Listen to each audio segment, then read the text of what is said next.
Establishing a territorial advantage on the queen side, white immediately seeks to disrupt black's potential central pawn advances and initiates a strategic tug-of-war for space. Opening the fianchetto opens diagonals for the bishop, potentially pressuring white's queen side. Developing a knight to a central square prepares for further pawn expansion and puts pressure on black's developing pieces. Developing the bishop to the longest diagonal immediately challenges white's central pawn structure and prepares for kingside castling. Solidifying the kingside pawn structure now prepares a fianchetto for the light-squared bishop, aiming for long-term defensive solidity. Establishing central presence, d6 opens diagonals and prepares for future pawn advancements, reinforcing the pawn chain. Establishing diagonal pressure, the bishop now eyes the long, open avenue towards black's king. Developing the knight to c6 solidifies central influence and prepares for potential pawn advances, harmonizing with the fianchettoed bishop. Solidifying the center with this pawn advance opens up diagonal lines for the bishop and creates a robust pawn chain. Boldly establishing central presence, black challenges white's queenside fianchetto and opens lines for the bishop. Positioning the rook on the b-file prepares for potential queenside expansion or defense against black's central pawn push. Probing the queenside flank, this move aims to disrupt white's kingside castling aspirations and gain breathing room. Solidifying the center and preparing a kingside expansion, while being mindful of the open queenside files. The knight embarks on a subtle journey, aiming to reinforce the center and potentially prepare a kingside pawn storm. Preparing to castle kingside, this knight aims to reinforce the center and free the f-pawn, creating a more solid pawn structure. Securing the king against potential queenside advances, this maneuver harmonizes the rook and monarch for future defensive or offensive operations. Castling now shores up the king and prepares to connect the rooks, a vital defensive and offensive measure. Shifting the bishop to this diagonal prepares for potential queenside pawn expansion and centralizes the piece defensively. Prying open the center, this knight aims to disrupt black's pawn structure and potentially exploit the weakened king's side. Securing the queen's retreat and preparing to contest the center with c5 is a sound defensive strategy. Broadening the central space, this pawn push aims to disrupt black's harmonious development and gain initiative. Securing the king from the open diagonal by moving it to a less exposed square is a prudent defensive maneuver, anticipating potential piece exchanges. Solidifying the central pawn structure and preparing to launch a queenside initiative.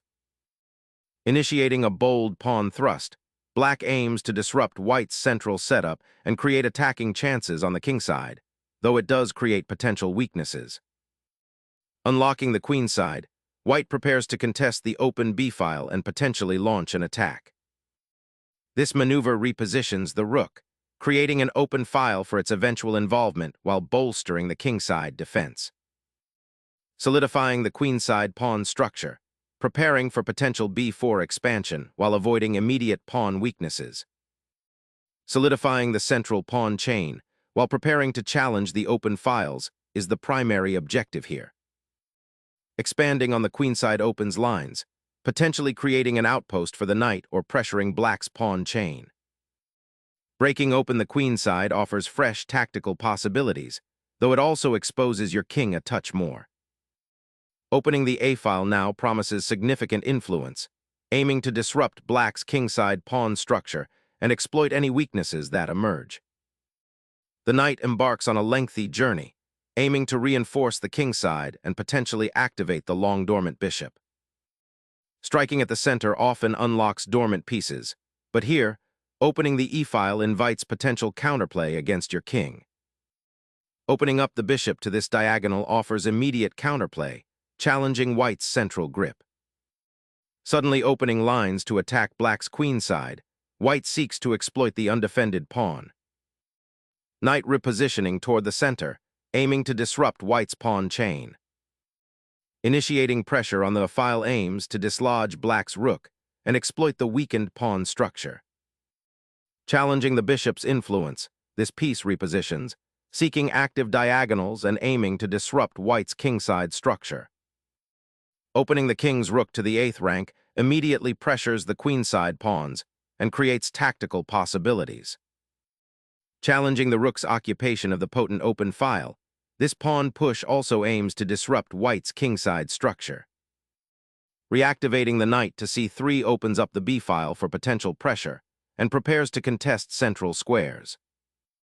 Exchanging the powerful bishop surrenders a key attacking piece and simplifies the position, potentially easing white's pressure.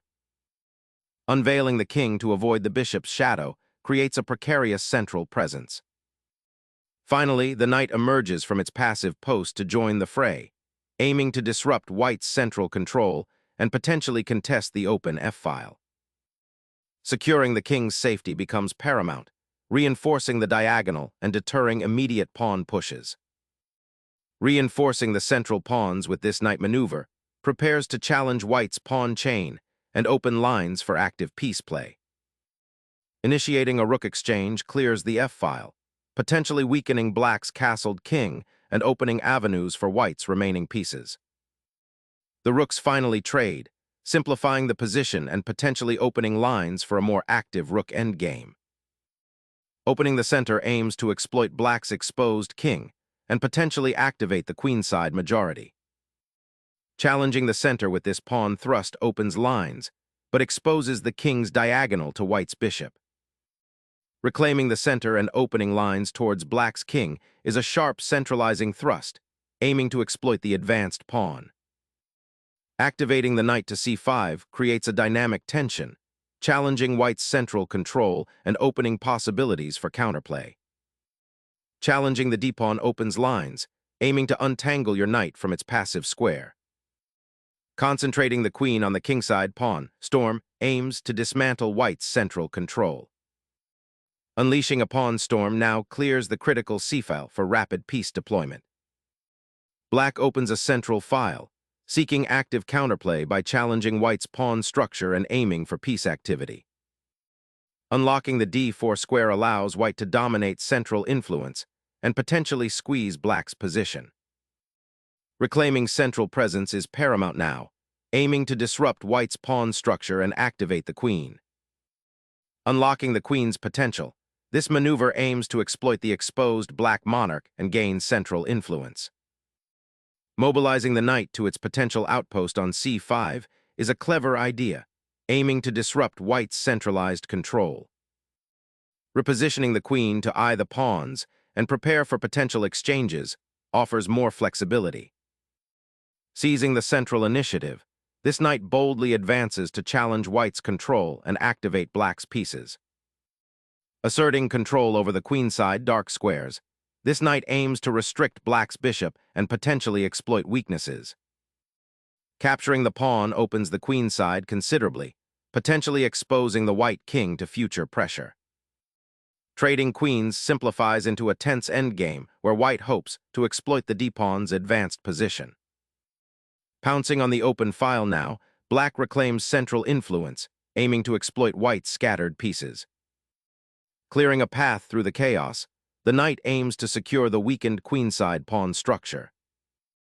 Reactivating the rook on the open e-file offers hope for counterplay against white's consolidated pawn structure.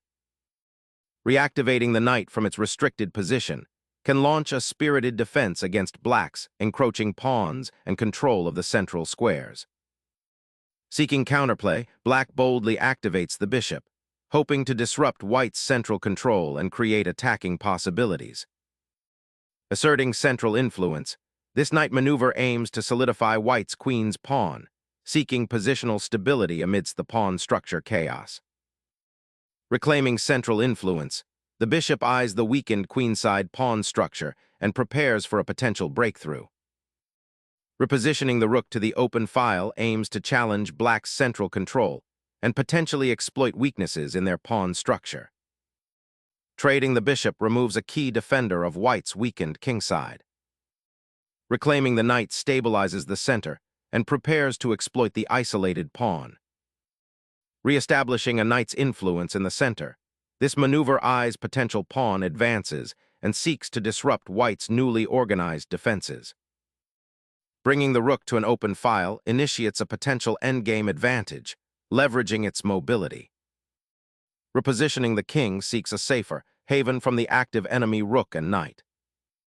A strategic repositioning, aiming to fortify the center and prepare for a pawn advance. Reasserting central influence is paramount as the monarch seeks to escape its cramped confinement, aiming for more active squares. Securing the f-pawn's advance aims to disrupt black's pieces and create attacking potential on the king side. Recapturing this pawn immediately opens lines and intensifies the pressure on white's central structure. Simplifying into a pawn-heavy endgame now, focusing on central pawn advances and potential king infiltration. Opening a critical diagonal for the bishop offers central counterplay. Securing the king's safety amidst the central pawn storm is paramount for further plans.